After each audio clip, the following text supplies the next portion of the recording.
Ça va commencer dans 3, 2, 1. Binge audio. Salut, c'est Thomas Rozek.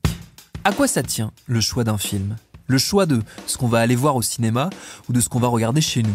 Alors vous allez me dire, ça tient à un millier de critères différents qui varient d'un individu à l'autre. L'ambiance, l'humeur du moment, est-ce qu'on se sent plutôt d'attaque pour un drame social, une comédie bon enfant ou un thriller qui va nous tenir en haleine ? Ça tient à notre culture, à nos goûts. Est-ce qu'on a une passion dévorante pour le cinéma de genre, pour les films à grand spectacle débordant d'effets spéciaux, pour les décors intimistes, pour les réalisateurs français, américains, hongkongais, bref, la liste est apparemment infinie. Mais il y a un critère qui, de mon petit point de vue de spectateur lambda, revient de plus en plus souvent, c'est la durée. Avant chaque film ou presque, la question tombe, combien de temps ça dure ? Et très souvent, la réponse peut tourner autour des 2h30 quand ce ne sont pas les 3 heures qu'on nous annonce par exemple pour le prochain Batman avec Robert Pattinson. Et tout aussi souvent, en corollaire de cette interrogation sur la durée, vient une autre question, plus vaste. Pourquoi est-ce que les films sont aussi longs ? Ou plutôt, pourquoi est-ce qu'on a l'impression que les films sont aussi longs ? C'est ce qu'on va essayer de comprendre avec cet épisode. Bienvenue dans Programme B.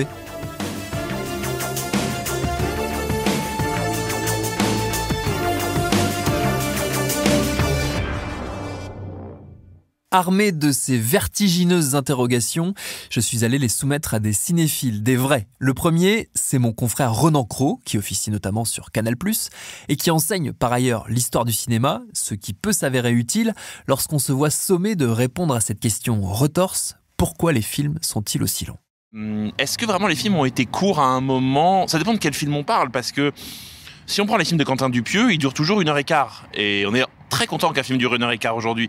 C'est à quel moment le public a accepté que les films durent 2h30, voire 2h40, voire 3h, voire 3h20 ? Et à quel moment les films ont réussi à faire que le public accepte de voir des films de plus en plus longs ? Ou à quel moment, au contraire, aujourd'hui, on va revenir peut-être à un désir de films de plus en plus courts. Donc la question, elle est très vaste, parce que pour le coup, c'est à la fois, est-ce que c'est un désir de l'industrie, un désir du public ? C'est tout ça, un peu en même temps.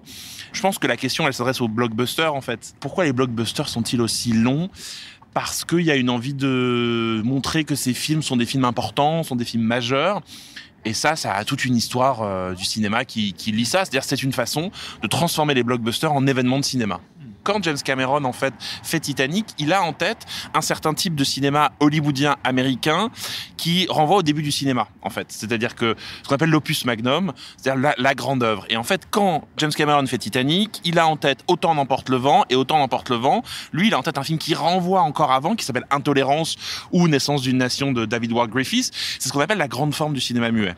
Et en fait, c'est ça. C'est-à-dire qu'au début du cinéma, il y avait pour légitimer le cinéma, pour donner aux gens envie d'aller au cinéma, on transformait la salle de cinéma en opéra. C'est-à-dire qu'on disait aux gens, vous allez aller au cinéma, mais c'est quand même un peu plus que ça, c'est quand même un peu mieux que ça, c'est de l'opéra, vous allez apprendre des choses, c'est ce qu'on appelle la grande forme du cinéma muet, c'est-à-dire c'est des films qui cultivaient le public, qui prenaient des textes sacrés ou des textes historiques ou des textes littéraires et qui les adaptaient et qui les transformaient. Et donc tout d'un coup, le public venait se cultiver, on prenait plein les yeux, il y avait un grand orchestre, c'était vraiment l'idée d'aller à la grande soirée. Et c'est une façon de s'élever au-dessus du cinéma burlesque, du petit mélodrame et ainsi de suite. Et donc ça a formulé une sorte de double entente de l'industrie hollywoodienne. Il y a d'un côté le cinéma de genre, le cinéma qui fabrique des genres et qui sont une forme d'1h30, on va dire. Et puis il y avait l'opus magnum, la grande œuvre. Ça s'est un peu effondré avec l'arrivée du parlant.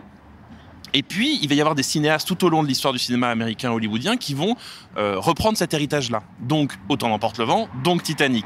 Ce qui se passe aujourd'hui, et ça on le doit à Marvel, c'est que Marvel s'est dit, nous on est des films de super-héros, et normalement les gens nous prennent un peu des films un peu débiles, et en fait on va vous montrer que ces films sont des opus magnum et s'adressent à tout le monde.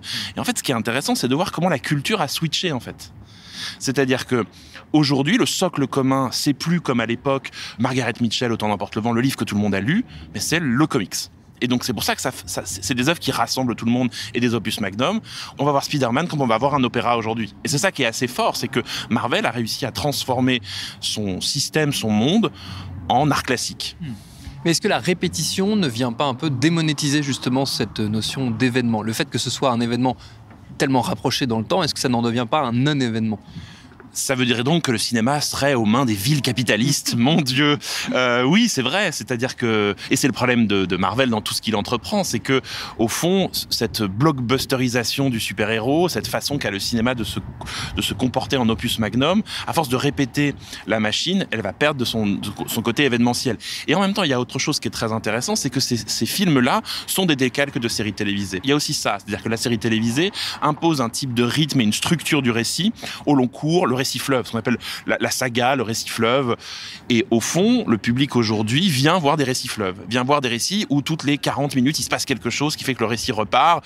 Et si vous regardez d'ailleurs les films de blockbuster aujourd'hui, ils sont vraiment découpés en 4 actes, avec vraiment 40 minutes, 40 minutes, 40 minutes, avec à chaque fois vraiment le rythme de série télé, des cliffhangers à l'intérieur. C'est-à-dire qu'au fond, un film, c'est plus un début, un milieu et une fin, c'est un fleuve au long cours. Et ça, Marvel l'a inventé avec la scène post-générique. Et au fond, à quel moment aujourd'hui le public vient voir un Marvel pour simplement voir la suite du film qui va arriver, c'est-à-dire la scène post-générique. On est arrivé dans un système où le blockbuster aujourd'hui n'est que l'annonce du prochain. Au fond, la question de la durée, elle n'existe pas dans ces blockbusters-là, puisqu'il y a l'action qui est constamment là pour effacer la durée. Et normalement, le principe de ces films, c'est de sortir en disant « je n'ai pas vu le temps passer ». Alors qu'il y a des cinéastes, et plutôt les auteurs, eux, ont plutôt envie de faire ressentir le temps. Que ce soit Martin Scorsese quand il fait Casino, qui est un film très ample, et pareil, Scorsese le fait par rapport à cette grande forme du cinéma muet, il y a quand même la sensation du temps. Ce qui est intéressant, c'est à quel moment les blockbusters, que ce soit Marvel ou DC, vont réussir à nous donner la sensation du temps et non plus simplement la vitesse du temps qui passe. Ce qui est intéressant avec la durée des films, c'est que ce sont des prouesses dans tous les sens du terme. C'est du sur-cinéma en fait, avec des sur-personnages, du sur-scénario, de sur-émotions. Et ça, c'est vraiment quelque chose qui est caractéristique du cinéma contemporain. C'est-à-dire qu'on a raconté toutes les histoires et maintenant on raconte des histoires sur des histoires sur des histoires sur des histoires. On arrive même maintenant à un état où les films se racontent eux-mêmes. On a en salle Scream, qui était déjà ça à l'époque, mais qui là, dans cette nouvelle version, revient sur les pas du premier, et Matrix Résurrection, où carrément les personnages se voient à l'écran dans le film. Mais est-ce que justement, à force de proposer l'expérience, là aussi, on n'en revient pas à ce que je disais tout à l'heure, on désévénementialise le cinéma. Est-ce qu'il ne se banalise pas en justement tentant de se démarquer? La vraie question que ça pose, c'est la place du streaming, en fait. C'est-à-dire, moi, j'ai l'impression que ces films qui durent 3 heures et quelques, on va dire aujourd'hui en moyenne, 2h40, 3 heures, est-ce qu'on est vraiment apte à les regarder chez soi? Est-ce que la durée n'est pas aussi une façon d'obliger les gens à aller en salle? Parce que, il faut le dire, la salle de cinéma est le lieu dédié pour, on coupe son téléphone normalement, on est hors du temps, hors du monde, et c'est le lieu où le temps, justement, ne passe pas. C'est-à-dire que, où le temps est différent. Chez vous, quand vous lancez un film de 2h30, il y a forcément un moment où vous allez mettre pause, vous allez faire autre chose. Donc, c'est différentes stratégies et on voit bien d'ailleurs aujourd'hui que les majors aux États-Unis sont un peu perdus. Ils ne savent pas s'il faut faire des films à consommation rapide pour le streaming ou faire des grandes expériences en salle. Et en fait, on revient vraiment au début du cinéma. C'est-à-dire que le cinéma muet, les tout débuts des années 20, c'était ce moment-là où on avait des grandes œuvres et puis on avait des petites œuvres et on s'est rendu compte qu'au fond, peut-être que le public prenait un peu plus de plaisir à voir des mélodrames qui duraient 1h20 parce que, en fait, ils étaient beaucoup plus proches des personnages. Ils ressentaient des choses peut-être plus nouvelles, plus singulière. Alors que le blockbuster, les grands films par exemple de Griffith, le film vous dépassait.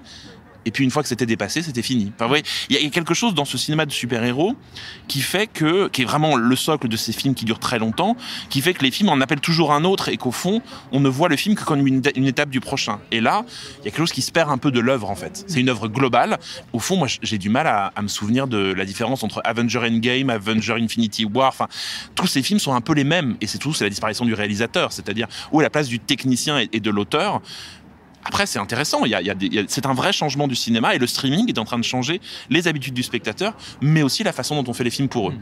Est-ce qu'il n'y a pas quelque chose de paradoxal, mais tu y as répondu en partie déjà, de voir dans justement une époque où on est dans l'économie de l'attention, c'est quelque chose qui revient souvent et où justement chaque seconde d'attention gratuite du spectateur est une victoire pour le producteur de contenu quel qu'il soit qui arrive à la capter. Est-ce qu'il n'y a pas quelque chose de paradoxal de voir justement des œuvres aussi massives demander autant d'attention dans une époque où on sait qu'elle est chère? Tout est paradoxal là-dedans, c'est-à-dire qu'au fond, on consomme de plus en plus de formats courts et on désire de plus en plus de récits longs. C'est-à-dire que au fond, l'attention du public aujourd'hui, c'est 40 minutes. C'est un épisode de série télévisée. Et on a des œuvres au cinéma qui, justement, multiplient cet effet-là. Et peut-être que le cinéma est le dernier espace où l'attention peut être autant maîtrisé, puisqu'on est dans le noir, puisque normalement, encore une fois, on coupe tout ce qui est le monde extérieur, mais il y a quelque chose là d'un paradoxe et qui fait que la salle de cinéma, pour moi, continuera toujours à exister parce que c'est un refuge en fait, et que le téléphone portable, tous ces éléments-là qui nous bombardent d'images sont des images qui sont connectées au monde, alors que le cinéma normalement est déconnecté de la réalité et il est vraiment la caverne de Platon, c'est-à-dire on regarde un monde qui n'existe pas et on rêve de ce monde en croyant qu'il est vrai. Et je crois que les récits de super-héros et la force de ce cinéma de blockbuster qui dure 3 heures aujourd'hui, c'est aussi de transporter les gens dans un autre monde, et que peut-être il y a une victoire du cinéma là, c'est le merveilleux. C'est-à-dire que je suis pas sûr, effectivement, qu'aujourd'hui, un film d'auteur de 3h30 attirerait autant de monde en salle. Et quand même, j'espère me tromper. Peut-être qu'un jour, je sais pas, un très grand cinéaste-auteur arrivera à emmener les gens 3h30 dans un appartement avec Lou Garrel qui fait la gueule. C'est autre chose. Mais je crois que le merveilleux a besoin de se déployer dans le temps et qu'on a besoin d'autres mondes. Et que ces films de 3 heures nous emmènent dans des mondes, en fait. Et le plaisir du public vient aussi de là. Deuxième à s'élancer sur le difficile terrain de la durée, un autre confrère, François Caux, qu'on peut lire notamment chez Mad Movies et qu'on peut entendre dans le podcast Discordia, dont il est le taulier. François qui par ailleurs mène une vie parallèle comme employé dans un cinéma, mais on va y revenir, car avant toute chose, je lui ai évidemment à lui aussi demandé pourquoi est-ce que les films sont aussi longs ? C'est une question que j'ai commencé à me poser très précisément en 2007. J'étais devant le premier Transformers de Michael Bay et je me suis dit, pourquoi ce film qui me raconte la guerre entre des gentils et des méchants robots pour un cube magique dure 2h30 ? Et ça m'est revenu 2 ans plus tard devant le 2, qui durait 2h30 aussi, et qui avait été notoirement tourné à partir d'un scénario torché en quelques semaines avant la grève des scénaristes à Hollywood à cette époque-là. J'ai l'impression que c'est la conjonction de plusieurs choses, en fait. Il y a à la fois, effectivement, cette fin de cycle qui a été abordée par Lucas et Spielberg eux-mêmes avec la création du blockbuster contemporain. Ce qu'on a appelé plus ou moins après les tentpoles, c'est-à-dire des blockbusters, mais qui sont carrément les grosses têtes d'affiche de chaque studio pour chaque saison. Et qu'en fait, ces films-là ont pris de plus en plus d'importance par rapport au paysage des années 90 qui était beaucoup plus diversifié, où il y avait beaucoup plus de propositions parce que les sources de revenus étaient, avec la vidéo, étaient beaucoup plus massives, en fait. Et sont arrivés, effectivement, à cette époque-là, la déréliction du format vidéo, la disparition des vidéoclubs, les changements des habitudes de visionnage avec l'apogée des séries contemporaines, avec ce qu'on a appelé le binge-watching, cette façon de consommer, en fait, du divertissement et du contenu de façon massive. Tout d'un coup, voilà, voir 3 heures, voire 4 heures de contenu d'affilée, c'était moins pénible, on va dire, qu'avant. C'était moins quelque chose qui dérangeait les gens. Et puis il y a eu effectivement le grossissement de ces productions, et en fait tout s'est concentré là-dessus. Et surtout, avant ça, en fait, les films à grosse durée qui avaient du succès, c'était beaucoup plus rare. C'était quelque chose d'un petit peu bravache dans les années 80 et 90. Maintenant, avec les intérêts économiques, avant, il y avait cette idée, en fait, de caler le plus de séances d'un même film dans une journée. Et maintenant, c'est beaucoup plus pervers. C'est-à-dire que le même film peut occuper plusieurs salles. On est dans un cas de figure, maintenant, et il y a beaucoup de tweets qui en témoignent en ce moment chez les spectateurs américains, qui disent, mais moi, je veux voir Matrix, ou je veux voir Red Rocket, ou je veux voir West Side Story, mais mon cinéma de 16 salles ne diffuse que Spider-Man, en fait. Et c'est une occupation de l'espace, purement et simplement, quoi. Il y a rien qui ne le justifie scénaristiquement. Il y a aucune justification autre que justifier des budgets absolument énormes et inflationnistes et occuper de l'espace, quitte à défoncer les autres concurrents, en fait. Est-ce que, puisqu'on a commencé à parler un peu de ce que ça donne du côté de l'exploitation, quel impact ça a concrètement sur un cinéma comme celui dans lequel tu travailles, toi ? Alors, le cinéma dans lequel je travaille, c'est un cas pas tant particulier, parce que finalement, c'est la fonction du cinéma aujourd'hui, c'est du divertissement. Moi, je travaille dans une station de ski qui est un espèce de Club Med géant où on a fonction d'occuper les gens, en fait. Je pense qu'il faut plus poser la question à des exploitants de multiplex, qui sont vraiment dans des techniques de rentrer des ronds dans des carrés à ce niveau-là. C'est plus une question de... il faut le dernier blockbuster, et tant pis s'il fait 3 heures, tu vois. S'il fait 3 heures, comme je te dis, les multiplex, ils les mettront dans plusieurs salles, au détriment d'autres films. C'est plus de ça que vient le problème, en fait, là-dedans, quoi. C'est-à-dire que un multiplex va toujours préférer avoir le dernier James Bond ou le dernier Fast and Furious que, un film plus fragile, un polar français. Est-ce que d'après toi, ça joue sur peut-être aussi les décisions du public d'aller ou pas voir tel ou tel film ou de regarder tel ou tel film, même chez lui, même une fois qu'il est accessible en dehors des cinémas. Est-ce que ça peut devenir un critère de sélection de se dire en fait ça dure 2h40, je vais pas le regarder, ou alors ça dure moins de 2 heures, c'est un peu louche? Ça joue évidemment parce que le cinéma maintenant va vers quelque chose de vraiment industriel en fait. Quand on va se faire une soirée cinéma, c'est qu'on va prendre une babysitter, c'est qu'on va coller la bagnole dans un parking, c'est qu'on va prendre tant de confiserie. Donc c'est un budget déjà. Et puis c'est effectivement ce temps joue en fait. On sait que les enfants sont pas attentifs en dessous de 10 ans, plus d'une heure et demie. Alors j'aimerais que culturellement, tu vois, ça rejoigne l'idéal du cinéma du populaire indien où les films durent 3 heures pour une raison. C'est-à-dire qu'effectivement, on a ce côté-là déjà dans le cinéma indien populaire on y va en famille, on connaît déjà la bande originale par cœur, on va voir un grand spectacle, ce qu'on appelle le cinéma masala, c'est-à-dire un mélange d'épices, où il y a à la fois de la comédie, du drame, de l'action, du fantastique, du mélo, les meilleurs comédiens qui sont doublés par les meilleurs chanteurs. Et le tout dans une ambiance vraiment de kermesse. Je sais pas si les auditeurs ont eu la chance de voir un film populaire indien dans ces conditions-là, mais c'est quelque chose d'absolument extraordinaire en fait, qui se rapproche un petit peu des élans populaires qu'on a pu voir sur les réseaux pendant la sortie de Spider-Man, où les gens se filmaient en train de hurler parce qu'il y avait un truc qu'on savait déjà très bien, mais qui était confirmé à l'écran et qu'on voyait ensemble. Mais j'aimerais que ça rejoigne ça, mais j'ai l'impression qu'on est beaucoup plus dans une espèce de mutation hardcore du paysage industriel cinématographique qui tend vers le fait qu'effectivement on va avoir que plusieurs dizaines de films par an, on a eu le temps d'avoir des centaines, et que le cinéma deviendra une attraction de fête foraine en fait.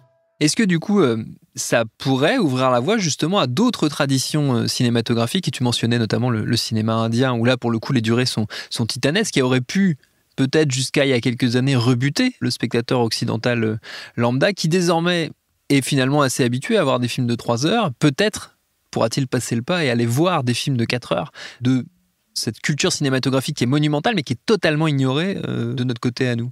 Oui, juste de notre côté à nous, parce que c'est un cinéma qui par ailleurs a influencé énormément au-delà de ses frontières, hein, tu vois, des pays comme qu'on connaît très mal, mais qui sont vraiment des industries cinématographiques assez énormes en termes de production et de consommation de films, comme l'Indonésie ou la Malaisie, tu vois, ou même les pays du Maghreb, tu vois, c'est des pays qui ont été très très très fortement marqués par le cinéma indien. Mais alors, j'aimerais.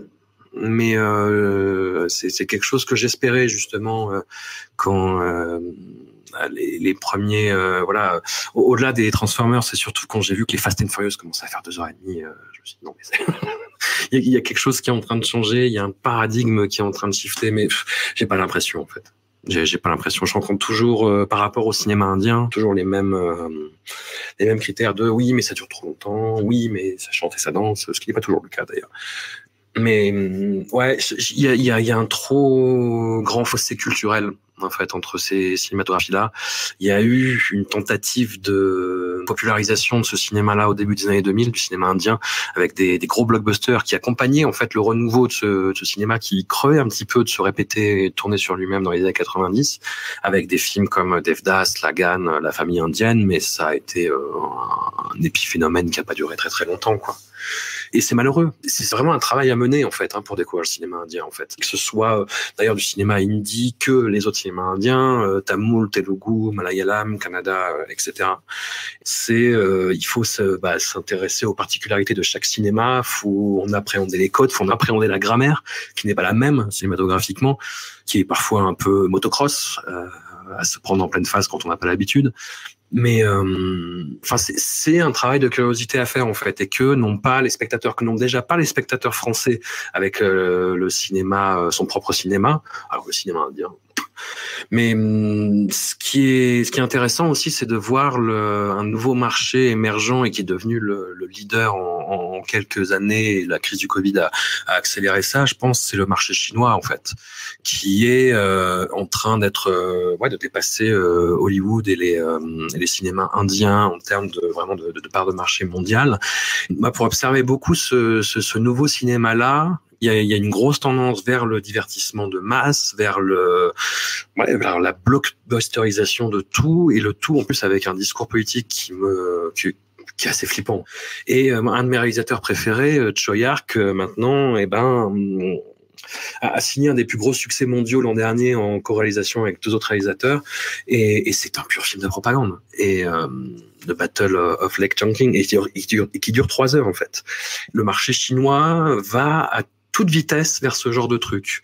C'est des films qui sont complètement transparents, à la fois dans leurs intentions et leurs propos, et dans leur facture esthétique. Ouais, il n'y a pas d'aspérité, il n'y a rien, c'est d'une tristesse absolue. Et moi, ce qui me fait peur, au-delà de la durée des films, c'est ça, en fait. C'est le fait qu'on s'achemine vers des choses sans aspérité, le plus inoffensif possible, et qui sont des armes à peine voilées de propagande, quoi.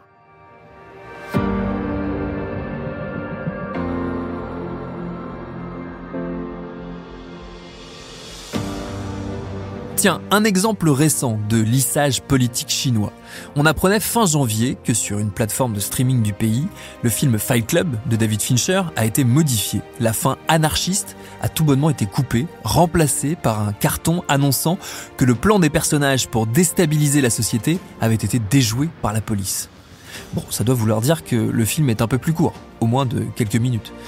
Je sais pas si c'est mieux du coup. Merci à François Coe et à Renan Cros pour leur réponse. Programme B, c'est un podcast de Binge Audio préparé par Lauren Bess, réalisé par Alice Ninin. Tous nos épisodes, les anciens comme les prochains, sont à retrouver sur toutes vos applis de podcast.